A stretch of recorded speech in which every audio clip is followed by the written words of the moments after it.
know recently. In school, 25 years back, I was told the sun did not rotate. The Quran says 14 years back that the sun rotates, which science has discovered today. Who could have mentioned that? There will be a pause. Don't wait for the reply. Continue. So all the scientific things I mentioned in my talk, after each scientific fact, ask him who could have mentioned it before.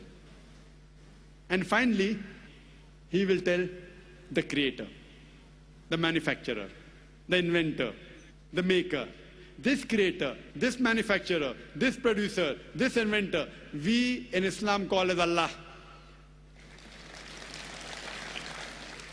That's the reason today science is not eliminating God, la ilaha, it is eliminating models of God, illallah. Therefore, Sir Francis Bacon, a very famous philosopher, he said that little knowledge of science makes you an atheist, in-depth knowledge of science makes you a believer in God. So, with this help of this lecture, Quran Modern Science, you can prove the existence of God scientifically. Hope that answers the question.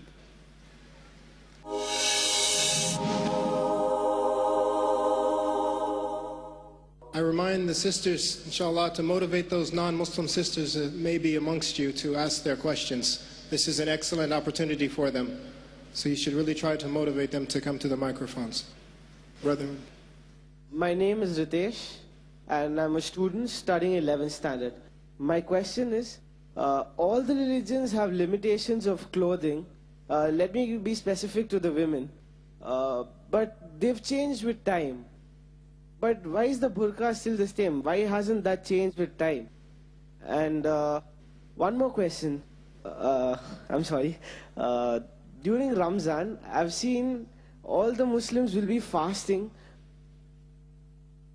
The brother said that by the passage of time, every religion has got clothing for women, but by the passage of time, the clothing keeps on changing. But why the Muslim women yet wear the burqa?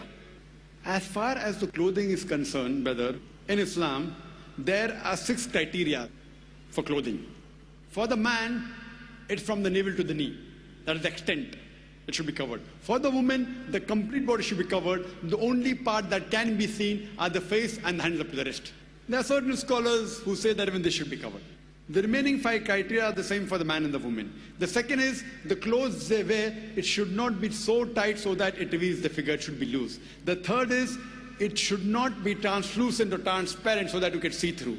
The fourth is it should not be so glamorous so that it attracts the opposite sex. Fifth, it should not resemble that of the unbeliever. And sixth, it should not resemble that of the opposite sex. These are basically the 6 criteria.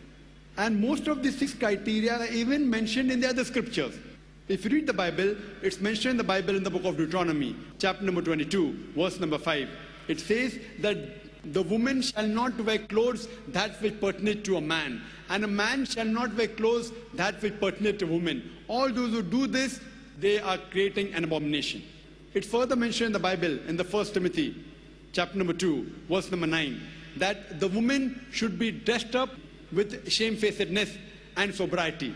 They should not wear costly array, pearls and gold. And further it's mentioned in the 1 Corinthians, chapter number 11, verse number 5 to 6, that the woman that prayeth with the head uncovered, her head should be shaved off. There's no verse in the Quran and the Hadith which says that the woman who does not cover her head should be shaved off, but the Bible is stricter. Bible is stricter than the Quran, that if the woman that prays does not cover the head should be shaved off. The same thing in the Hindu scripture. If you read the Hindu scriptures, it's mentioned in Ramayana that when Pasuram, when he comes to Ram, he says to his wife Sita that he's the elder, therefore lower your gaze and guard your modesty. It's further mentioned if you read Rig Veda, book number 10, chapter number 85, verse number 30. It says that the woman who wears the clothes of that of a man, she is defiling it. She should not wear the clothes of a man. Further, it's mentioned that in Rig Veda, book number 8, that Brahma has ordered that the woman should cover her head. So in Hindu scriptures, Christian scriptures, Muslim scriptures, modesty is there, covering the head is there.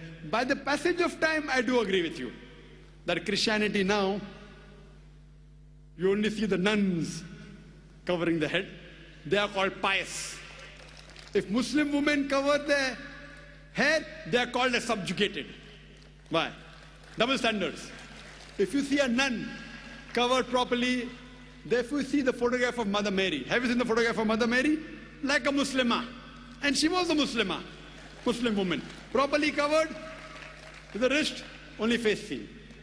What I do agree with you, if you stick to the 6 criteria, by fashion, the types of hijab, the burqa, abaya has changed. As long as you follow the 6 principles of Islam and you change the color from black to blue to brown, no problem. As long as you don't break any of the 6 criteria, therefore you see new styles of hijab. But some styles of burqa, they are so fashionable that they break the law of Islam. There are so many shiny sequences coming that you're attracting the opposite sex. So that is haram. But otherwise, you want to wear red, you want to wear black color, no problem. People think black is compulsory. Black is not compulsory. If you wear black, maybe you may have to wash the burqa once in a week. If you wear white, you may have to wash every day. The choice is yours. You wear white and wash it every day. You wear black and wash it once a week. Choice is yours. As long as it doesn't break any of the criteria, 6 criteria of hijab. So now there are new types of hijab coming. As long as it doesn't break, you are allowed. But it should be modest. If it is modest, it's accepted. Second question. That you see in Ramadan that people fast. When they fast in the day, in the evening they feast. And I would like to thank you for asking this question. See, why do we fast? Allah says in the Quran in Surah Baqarah, chapter number 2, verse number 183, that fasting has been prescribed to you as it was prescribed to people who came before you, so that you may learn self-restraint, you may learn taqwa. And today, scientists they tell us, if you can control your hunger, you can control almost all your desires. So if you can fast, you can control your other desires. But I do agree with you, if not all, many Muslims, if you say most also, I would not mind agreeing with you, that they fast, and when they break the fast, they feast. So that defeats the purpose, I do agree with you. And many of them convert the day into night and night into day. They sleep the full day, and the full night they're playing cricket. In India, cricket. So you have to lead a normal life. Like a normal life, you have to do more ibadah, you have to worship God more. So normally when you fast, but natural, your meals are reduced. It is medically beneficial. But if you overeat, then there'll be a problem. But if you do it the correct way, there are various medical benefits of fasting, which you can refer to my video cassette. And I've given 64 episodes on fasting, which come during Ramadan. And inshallah, you can watch the various benefits of fasting. Hope that answers the question. Sister Side, if you have a question from a non-Muslim sister, could you please state it? Assalamu alaikum. This is on behalf of a non-Muslim, Sister Vandana. She says, I'm new to this concept, have limited knowledge, therefore asking a basic question. If out of 6,000 verses, 1,000 are about scientific facts, then what really is the essence of the Quran? The sister asked a very good question. That if the Quran contains more than 6,000 verses, and more than 1,000 speak about science, what is the essence of the Quran? Sister, as I mentioned in my earlier answer, the basic essence of the Quran is Tawheed.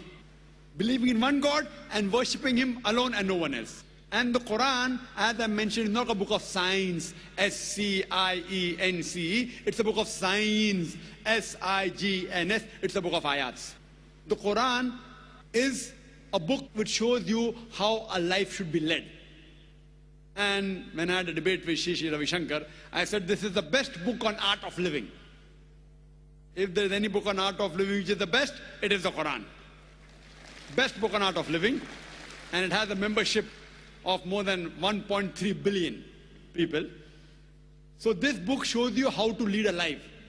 Now, many a time you understand that because the Quran is the word of Almighty God, one verse of the Quran has got multiple angles. Now, the same 1,000 verses which are speaking about science, it doesn't mean it only speaks about science. It speaks about various other aspects also. That's the beauty of the Quran. When a layman sees it, he understands it. When a scientific man sees it, he sees it in a different angle. It satisfies both.